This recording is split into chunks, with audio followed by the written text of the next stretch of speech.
Canada's ambassador to Saudi Arabia now has less than 24 hours to leave that country. The Saudi kingdom is also lashing out at Canada on the trade front, suspending all new trade and investment deals.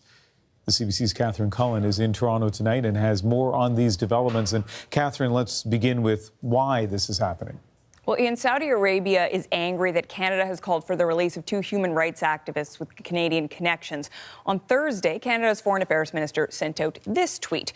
Very alarmed to learn that Samir Badawi, Raif Badawi's sister, has been imprisoned in Saudi Arabia. Canada stands together with the Badawi family in this difficult time, and we continue to strongly call for the release of both Raif and Samir Badawi.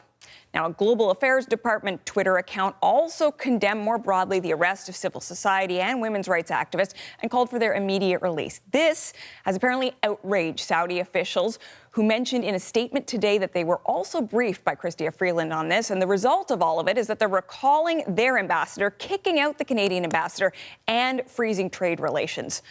Now, Saudi Arabia has tweeted that Canada's comments are a violation of Saudi sovereignty and that calling for the immediate release of activists is very unfortunate, reprehensible, and unacceptable. Well, Ian, it is pretty remarkable. Pulling an ambassador or expelling another country's ambassador, it's a dramatic move. It's not really also all that unusual for countries like Canada to speak up about a human rights situation in another country, although often the language around it is a bit careful. In this case, it's interesting to note, though, that last year the Saudi ambassador did tell Canada to mind its own business on the Badawi case. Still, a reaction like this from Saudi Arabia, it is certainly a strong one. All right, Catherine, thank you. You're welcome. We've asked the Canadian government for its reaction to the Saudi measures. So far, no response. So let's remember, the Saudis are only threatening new business